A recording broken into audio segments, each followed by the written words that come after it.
राम नहीं है प्राणों में तो प्राणों का घट रीता है। राम निकल जाए तो सबका राम नाम सत्य हो जाता है। इसलिए मैं ये कहूँगा कि बचपन में सिखाते थे राम नाम सत्य है, जवानी में बताने लगे अर्थ काम सत्य है, लेकिन अंत में क्यों चिल्लाते हैं कि राम नाम सत्य है। इसी को स्वीकार करो ना कि राम नाम सत्य है। ये जो भावों से बहती जिसमें रसधार नहीं, वो हृदय नहीं है पत्थर है जिसमें स्वदेश का प्यार नहीं। तो स्वदेश का प्यार जो है वो राम का प्यार है, वो राष्ट्र का। इतनी बात भी मानिए कि यह विश्व देह है तो आत्मा उसकी भारत माता है। आत्मा की धड़कन दिल की धड़कन है, जब ये बंद हुई तो विश्व का मंगल नहीं होता। मेरे अवध की सरजू श्री राम को बुलाती, मथुरा में मातु जमुना कान्हा के गीत गाती, रुद्राभिषेक करती काशी में गंगा पावन, माटी हमारी पूजा माटी हमारा। उत्तर प्रदेश के एक मुख्यमंत्री 1990 में राम भक्तों पे गोलियां चलवा देते हैं, तो 1992 के ही मुख्यमंत्री यानी कि बात हो अगर कल्याण सिंह की तो अपना पद और तो कुर्सी त्याग देते। तो दोनों में अंतर देखिए ना। जाके प्रिय न राम वैदे तजिए कोटिशम जद्यप परम से नहीं, ये रामचरितमानस में गोस्वामी जी की पंक्तियां हैं।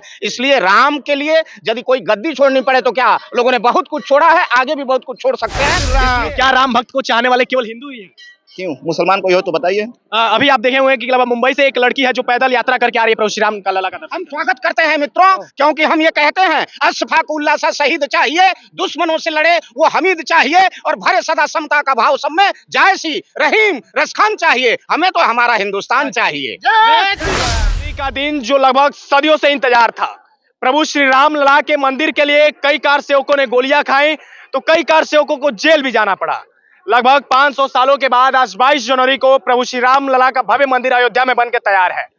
लेकिन उसी विपक्ष द्वारा उस पर विवाद तीखी टिप्पणियां भी की जा रही हैं। खैर, हम उन तीखी टिप्पणियों पर न जाते हुए अभी कुशीनगर जनपद के कुछ चीजों को दिखाना चाहेंगे। जिस प्रकार आप दूसरे तरफ देख पा रहे होंगे कि कुछ यहाँ की कलाकृतियां बनाई गई हैं यहाँ के स्थानीय लड़कों लड़कियों द्वारा। ये श्री राम और माता सीता के प्रति इनका प्रेम है जो इनकी कलाकृतियों पे हमारा ध्यान खींच लाया। दूसरी तरफ आप देख पा रहे होंगे कि कुशीनगर जनपद के कश्यप राम जानकी मंदिर के नाम से जाने जाने वाला मंदिर है। यहाँ पे लगभग 5000 से अधिक की जनसंख्या उमड़ी है, जिसके लिए भोजन का भी प्रबंध किया गया है। और हमारे बीच कुछ महानुभाव हैं जिनसे हम जानेंगे कि आखिर में राम का अर्थ क्या है। तो क्या है आखिर राम, क्यों राम के लिए इतने विवाद हुए? राम के लिए विवाद नहीं हुआ है भाई। राम को विवादित करने का मन कुछ षड्यंत्रकारी परखियों ने किया। राम कहीं से विवादित नहीं है, और राम तो हमारे राष्ट्र के पर्याय हैं। राम नहीं है प्राणों में तो प्राणों का घट रीता है। राम निकल जाए तो सबका राम नाम सत्य हो जाता है। इसलिए मैं ये कहूँगा कि बचपन में सिखाते थे राम नाम सत्य है, जवानी में बताने लगे अर्थ काम सत्य है, लेकिन अंत में क्यों चिल्लाते हैं कि राम नाम सत्य है। इसी को स्वीकार करो ना कि राम नाम सत्य है। देखिए, जो राम पे टिप्पणियां उठाते हैं, राम पे टिप्पणियां करते हैं और राम के होने पर सवाल उठाते हैं, गुरुजी का यह आदर्श था कि आखिर में तब वो लास्ट में जाते क्यों कहते हैं कि राम नाम सत्य है। अभी अयोध्या में प्राण प्रतिष्ठा भगवान श्री राम की हो रही है और ये भी प्रभु श्री राम का ही मंदिर है।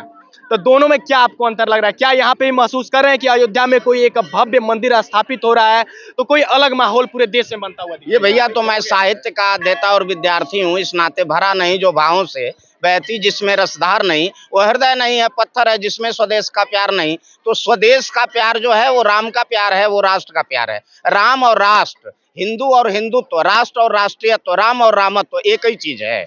इसलिए कोई अंतर नहीं है। कहीं ना कहीं राम का जब खंडन किया जाता है तो रा से राम यानी कि रा से राष्ट्र, म से मंगल, तो कहीं ना कहीं राष्ट्र के मंगल की भी बात राम के नाम से तुलना की जाती है। यथार्थ कहा है आपने, इसमें कोई शक नहीं है।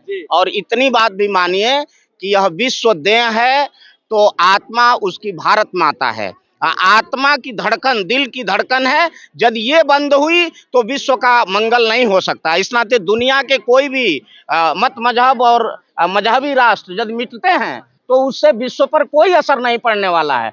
कोई आतंकवादी राष्ट्र मिट गया, कोई विस्तारवादी राष्ट्र मिट गया, कोई अंतर नहीं पड़ना है। भारत एक आध्यात्मिक राष्ट्र है। यहाँ राम, प्रभु श्याम, प्रभु शिव की नगरी है, और हम उस उत्तर प्रदेश के वासी हैं जहां इन तीनों का वास है। इस नाते मैं कहूंगा मेरे अवध की सरजू श्री राम को बुलाती, मथुरा में मातु जमुना कान्हा के गीत गाती, रुद्राभिषेक करती काशी में गंगा पावन, माटी हमारी पूजा माटी हमारा बंधन। इसलिए हम माटी से जुड़े हुए हैं और चंदन है इस देश की माटी, तपोभूमि हर ग्राम है, हर बाला देवी की प्रतिमा, बच्चा बच्चा राम है। बोलो जय श्री राम।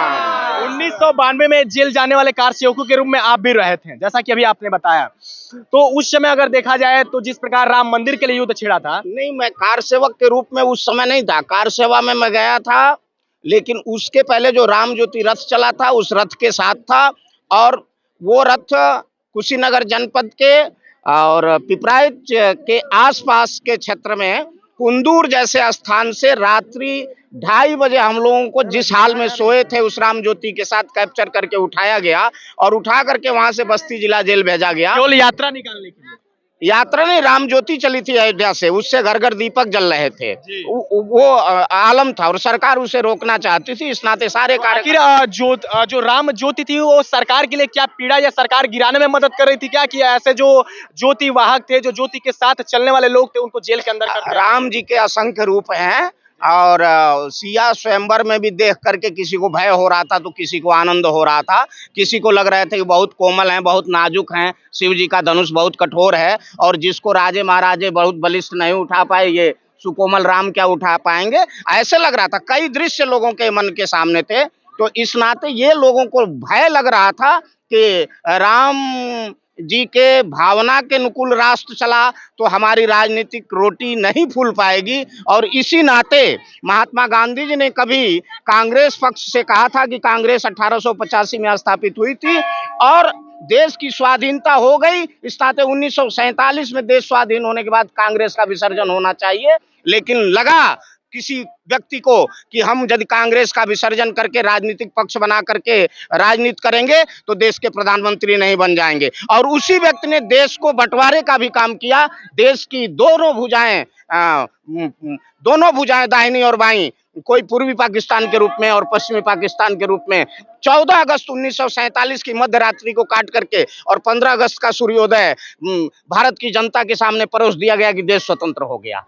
1900 इसी उत्तर प्रदेश के एक मुख्यमंत्री 1990 में राम भक्तों पे गोलियां चलवा देते हैं, तो 1992 के ही मुख्यमंत्री यानी कि बात हो अगर कल्याण सिंह की तो अपना पद ही और कुर्सी त्याग दे। तो दोनों में अंतर देखिए ना। जाके प्रिय न राम वैदे तजिए कोटि सम जद्यप परम से नहीं, ये रामचरितमानस में गोस्वामी जी की पंक्तियां हैं। इसलिए राम के लिए यदि कोई गद्दी छोड़नी पड़े तो क्या, लोगों ने बहुत कुछ छोड़ा है, आगे भी बहुत कुछ छोड़ सकते हैं। इसलिए राम और राष्ट्र के पर्याय के लिए हम समर्पण भाव से काम करने वाले लोग चाहे किसी भी दशा में रहेंगे।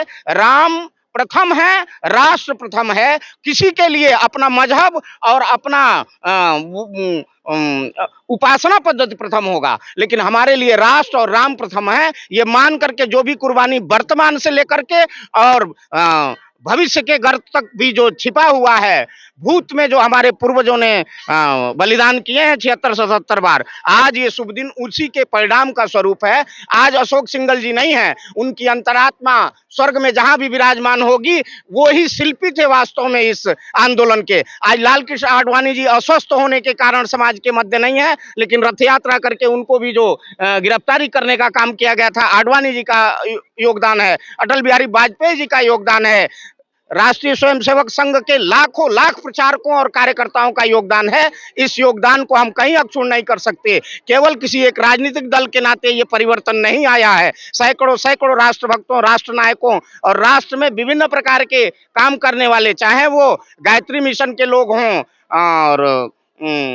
और भी तमाम प्रकार के लोग हों, उन सब के सम्मिलित प्रयास से यह दिन आया है। इसलिए मैं कहूंगा यह श्रेय किसी एक व्यक्ति का नहीं है, ये राष्ट्र के जन जन का है और राष्ट्र के जन जन के मन में वास्तव में राष्ट्र नायक राम विराजमान है। ये आज आह्लाद का विषय है। बोलो जय श्री राम। जिस प्रकार आज अयोध्या में प्रभु श्री राम का प्राण प्रतिष्ठा हो रहा है, कैसा लग रहा है? बहुत अच्छा लग रहा है। सब हिंदुओं की जागरूकता के लिए अच्छा लग रहा है, सब हिंदुओं की आस्था के लिए अच्छा लग रहा है, इन नौजवानों के लिए अच्छा लग रहा है। जय श्री राम। क्या राम भक्त को चाहने वाले केवल हिंदू ही हैं? क्यों, मुसलमान कोई हो तो बताइए। अभी आप देखे हुए हैं कि मुंबई से एक लड़की है जो पैदल यात्रा करके आ रही है प्रभु श्री राम का लला का दर्शन। हम स्वागत करते हैं मित्रों, क्योंकि हम ये कहते हैं अशफाक उल्लासा शहीद चाहिए, दुश्मनों से लड़े वो हमीद चाहिए और भरे सदा समता का भाव सब में, जायसी रहीम रसखान चाहिए। हमें तो हमारा हिंदुस्तान चाहिए। देखिए, अगर बात हो अब्दुल कलाम की या हामिद की, लेकिन कुछ लोग इसी समाज में हैं जो अब्दुल कलाम को और हामिद को अपना आदर्श नहीं मानते हैं। वो अपना आदर्श माने किसको? ओवैसी को। कुछ लोग इसी देश में रह के इसी देश को मिटाने का प्रयास करते हैं। अभी जिस प्रकार आपने देखा होगा कि 3 आतंकवादी पकड़े गए अयोध्या राम मंदिर के प्राण प्रतिष्ठा से पूर्व, उन पे क्या कहना चाहेंगे? आखिर क्या राम मंदिर से उनकी दुश्मनी है? अब ये तो वो जाने, और कभी उनको ढूंढ करके आपको मिलना चाहिए। आपको साधुवाद है, उनसे जरूर मिलिए। और वो कालनेमी हो सकते हैं, वो रावण के गुप्तचर हो सकते हैं, वो तमाम प्रकार के अनैतिक कार्यों में लिप्त और राष्ट्र की विकास यात्रा को रोकने वाले लोगों के शागिर्द हो सकते हैं। अच्छा, अभी आपने बात कहा राष्ट्र के विकास, तो मंदिर से किस प्रकार किसी राष्ट्र का विकास होगा? अरे मंदिर से राष्ट्र का विकास इस रूप में होगा कि हम ये नहीं कहते कि मंदिर से पूर्णतया राष्ट्र का विकास संभव है, लेकिन हम जब मंदिर में जाते हैं तो हमारी भावनाएं पवित्र हो जाती हैं। हमारी भावनाएं जब पवित्र होती हैं तो हम अपने लक्ष्य की ओर निरंतर प्रयत्न करते हैं। और आप देख लीजिए विकास कैसे होता है। आज तो 10,000 विशिष्ट अतिथि आए हैं और प्रतिदिन लाखों राम भक्त आएंगे देश से विदेश से। जब आएंगे तो वहां के व्यापारियों को क्या होगा, उस जिले के लोगों को क्या होगा, इस प्रदेश के जीडीपी का क्या होगा? आगे आप पत्रकार हो, विचार करो, देखो कैसे विकास हो रहा है। विपक्ष ये सवाल उठा रही है कि क्या अयोध्या में केवल रोडें बना देने से, इंफ्रास्ट्रक्चर बना देने से विकास हो जाएगा? नहीं, ये प्रथम आवश्यकता है। रोड नहीं रहेगा तो कोई आवागमन नहीं हो सकता, इसलिए रोड प्रथम आवश्यकता है। और रोड बन गया, यातायात के तीनों प्रकार के साधन, जल मार्ग, वायु मार्ग और स्थल मार्ग विकसित हुए हैं, जिससे जिसकी सामर्थ्य हो, जैसी सुविधा हो वैसे आए, आनंद का विषय है। और जैसे भी आएगा अयोध्या के विकास में, इस प्रदेश के विकास में, इस देश की विकास में राम की आस्था काम आएगी। आपके प्रश्न का समुचित उत्तर ये है। देखिए, जो लोग पूछ रहे थे कि एक मंदिर से राष्ट्र का विकास कैसे होगा, मंदिर क्या, अगर मंदिर बना होता, मंदिर की जगह हॉस्पिटल बना होता तो कितना अच्छा होता, तो शायद उनको जवाब यहाँ से मिल गया होगा। और जवाब नहीं मिला होगा तो हमारे और भी वीडियो में जाके आपको शायद जवाब मिल जाएगा।